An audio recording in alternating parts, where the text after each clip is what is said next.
பரிசீலிக்கும். ஏற்கனவே ராஜமன்னார் கமிட்டி பல்வேறு பரிந்துரைகளை தந்திருந்தது. அதன் அடிப்படையிலே தமிழ்நாடு அரசு பல்வேறு கோரிக்கைகளை சொல்லியிருந்தாலும் கூட ஒன்றிய அரசு அதற்காக பூஜ் கமிட்டி, சர்க்காரியா கமிட்டி போன்றவற்றையெல்லாம் அமைத்திருந்தார்கள். ஆனால் இந்த கமிட்டிகள் அமைக்கப்பட்டனவே தவிர நம்முடைய மாநில உரிமைகள் மீட்டெடுக்கப்படவில்லை.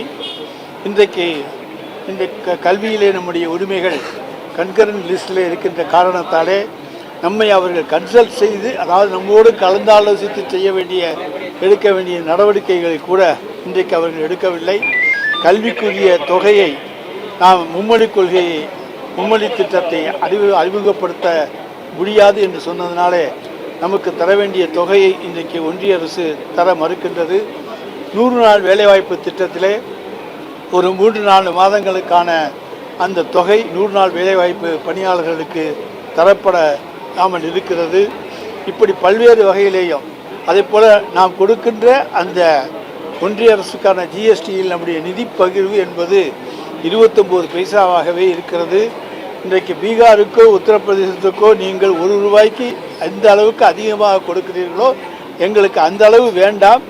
நாங்கள் ₹1 கொடுக்கிற பொழுது எங்களுக்கு 50 பைசாவாவது திருப்பி தாருங்கள் என்பதுதான் நம்முடைய கோரிக்கை. அதை கூட இன்றைக்கு சட்டமன்றத்தில் கூறுகிற பொழுது பாரதிய ஜனதா கட்சியினுடைய தலைவராக பொறுப்பேற்றிருக்கிற நயனா நாகேந்திரன் 29 பைசா தருவதையே பெருமையாக சொன்னார். ஆனால் அவர் பீகாருக்கும் உத்தரப்பிரதேசத்துக்கும் என்ன கொடுக்கிறோம் என்பதை அவர் சொல்ல தவறிவிட்டார். எனவே எந்தெந்த வகையிலெல்லாம் நாம் வஞ்சிக்கப்பட்டிருக்கிறோமோ அதிலிருந்து மீட்டெடுப்பதற்காகவும் நம்முடைய உரிமைகளை எல்லாம் பாதுகாக்க வேண்டும் என்பதற்காகவும் மாண்புமிகு தமிழ்நாடு முதலமைச்சர் அவர்கள் இந்த கமிட்டியை இன்றைக்கு நியமித்திருக்கிறார்கள். அதனுடைய பரிந்துரைகளுடைய அடிப்படையில் இன்றைக்கு நாம் பல்வேறு முயற்சிகளை மேற்கொண்டு நம்முடைய மாநில உரிமைகளை மீட்டெடுக்க கடமைப்பட்டிருக்கின்றோம். பிரதான எதிர்க்கட்சியான அண்ணா திராவிட முன்னேற்றக் கழகம் வழக்கம் போல வெளிநடப்பு செய்துவிட்டார்கள். தமிழ்நாடு மக்களுடைய உரிமைகளிலே, மாநில சுயாட்சியிலே, மாநிலத்துக்கான அதிகாரங்களை நாம் பெற்றுவதிலே அவர்களுக்கு என்றைக்குமே அக்கறை இல்லை. புதிய எஜமானர்களுடைய கட்டளைப்படி இன்றைக்கு அவர்கள் வெளிநடப்பு செய்திருக்கிறார்கள். அதற்கான பொய்யான காரணங்களை அவர்கள் சொல்லியிருக்கிறார்கள். எல்லோருக்கும் அந்த 110 விதியின் முடிந்த பிறகு பேச வாய்ப்பு தருகிறேன் என்று சட்டப்பேரவைத் தலைவர் சொன்ன பிறகும் கூட எங்கள் கோரிக்கையை நீங்கள் முதலில் கேட்க வேண்டும், அப்புறம்தான் முதலமைச்சர் 110 விதியின் கீழ் அறிக்கை தாக்கல் செய்ய வேண்டும் என்று சொல்லி சட்டம் போட்டுவிட்டு வெளிநடப்பு செய்ய வேண்டும். ஏனென்றால் அவர்களுக்கு தெரிந்திருக்கிறது இன்றைக்கு மாநில சுயாட்சியை, மாநிலத்துடைய உரிமைகளை காப்பதற்காக தீர்மானம் கொண்டு வரப்போகிறோம் என்பது. எனவே தான் தெரிந்தே இன்றைக்கு அவர்கள் வெளிநடப்பு செய்திருக்கிறார்கள். மறைந்த முதலமைச்சர் கலைஞர் அவர்கள் 1960களில் இதே கோரிக்கை வலியுறுத்தி இருக்கிறார். ராஜமன்னார் கமிட்டி அமைக்கப்பட்டது. 10 ஆண்டுகள் கழித்து அதோட அறிக்கை வந்தது. அந்த அறிக்கையோட தாக்கம் என்னவா இருந்தது? என்ன செய்தாங்க அந்த அறிக்கையை வச்சு? அந்த அறிக்கையினுடைய தாக்கப்படி நாங்கள் ஒன்றிய அரசுக்கு மாநிலத்தினுடைய உரிமைகள் என்னென்ன என்பதை கேட்டு எங்களுக்கு மாநில சுயாட்சி வேண்டும், மாநிலத்தின் உரிமைகள் வேண்டும் என்பதை பற்றி அன்றைக்கு எல்லா விதமான அழுத்தங்களும் கொடுக்கப்பட்டன. ஆனால் எந்த அழுத்தத்துக்கும் பதில் கிடைக்கவில்லை. தற்போது இப்ப மீண்டும் அதே சாராம்சத்தோட ஒரு குழு அமைப்பது என்ன பயனளிக்கும்னு நம்பிக்கை இருக்கு உங்களுக்கு? கிட்டத்தட்ட இந்த 40 ஆண்டுகள் வலியுறுத்தி நடக்காதது. இன்றைக்கு ஒத்த கருத்துடைய பல்வேறு மாநிலங்கள் இன்றைக்கு நம்மோடு இணைந்திருக்கின்றன. மாநிலத்திலே மாநில அரசுக்கு பல்வேறு அதிகாரங்கள் வேண்டும் என்பத கருத்து பல்வேறு மாநில அரசுகளிடத்திலே இருக்கிறது. இந்த புதிய எழுச்சி, புதிய தெம்பை நமக்கு இன்றைக்கு தந்திருக்கிறது. ஆனால் எதையுமே நம்முடைய மாண்புமிகு தமிழ்நாடு முதலமைச்சர் முன்னெடுத்து சென்றால்தான் வெற்றி பெற முடியும் என்பதிலே மற்ற மாநில முதல்வர்களுக்கும் மாநில அரசுகளுக்கும் நம்பிக்கை இருக்கிறது.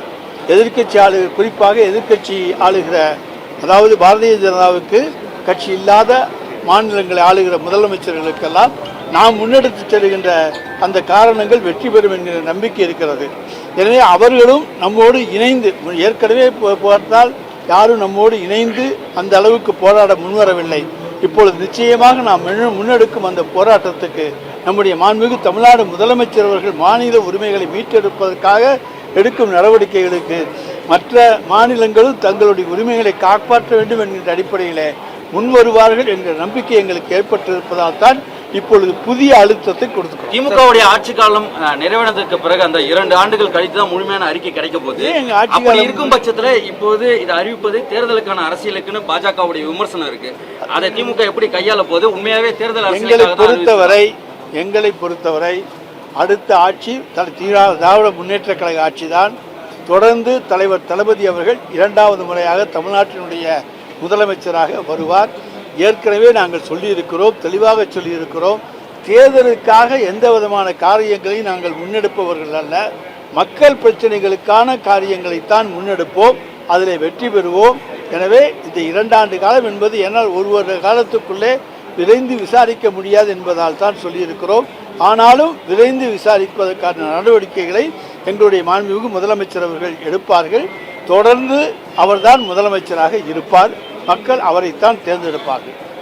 சார், தேர்தல் நேரத்தில் நீட் தொடர்பாக அறிவிப்பு வெளியிடப்பட்டது. அதற்கு பிறகு 4 ஆண்டுகள் கழித்து மறுபடியும் நீட் தொடர்பான அனைத்து கட்சி கூட்டத்தையும் கூட்டியிருக்காங்க. அதே கருத்தில் கொண்டுதான் அதாவது NMC தொடர்பான அறிவிப்பு வெளியிட்டிருக்காங்க. நீட் எப்போ வந்துச்சு? இன்றைக்கு பாரதிய ஜனதா கட்சியுடைய ஆட்சியிலே தான் நீட் வந்தது. எனவே NMC நேஷனல் மெடிக்கல் கவுன்சில் அதன் மூலமாகவும் திணிக்கப்பட்டது. எனவே அதை எதிர்த்து நாம் உச்ச நீதிமன்றத்தில் வழக்குகள் இருக்கின்றன. எனவே அதில் ஏதாவது தீர்ப்பு நிச்சயமாக கிடைக்கக்கூடிய வாய்ப்புகள் இருக்கின்றன. ஏற்கனவே உங்களுக்கு சொல்லியிருக்கிறோம், எய்ம்ஸு அதே போல் ஜிப்மர் போன்ற நிறுவனங்களுக்கெல்லாம் விலக்கு கொடுக்கப்பட்டிருக்கிறது. அப்படி எய்ம்ஸிலிருந்து அவர்களுக்கு விலக்கு கொடுத்திருக்கிற பொழுது எங்களுக்கு ஏன் கொடுக்கக்கூடாது என்கின்ற கேள்வியையும் நாங்கள் முன்வைத்திருக்கின்றோம். எனவே நீட் சம்பந்தமான வழக்கு வருகின்ற பொழுது தமிழ்நாட்டினுடைய மாணவர்களுடைய நலன் பாதிக்கப்படக்கூடாது என்கின்ற வகையிலே அதில் விதிவிலக்கு பெறுவதற்கு நாங்கள் முழு முயற்சி எடுப்போம். ஏற்கனவே அதற்காக முழு முயற்சி எடுத்து விதிவிலக்கு பெற்றோம். ஆனால் NMC வந்ததனால் தொடர்ந்து நீட் வந்து விட்டது. கல்வி கன்கரண்ட் லிஸ்ட்ல இருந்து மாநில பட்டியலுக்கு மாற்ற தமிழ்நாடு அரசு சார்பில் அதாவது வழக்கு நிலுவையில் இருக்கா? தொடர்ந்து இருக்கீங்களா, இல்லை புதுசாக இப்போ தொடர்ந்து ஏதாவது வாய்ப்பு இருக்கா? அதாவது பல்வேறு வழக்குகள் நிலுவையில் இருக்கின்றன.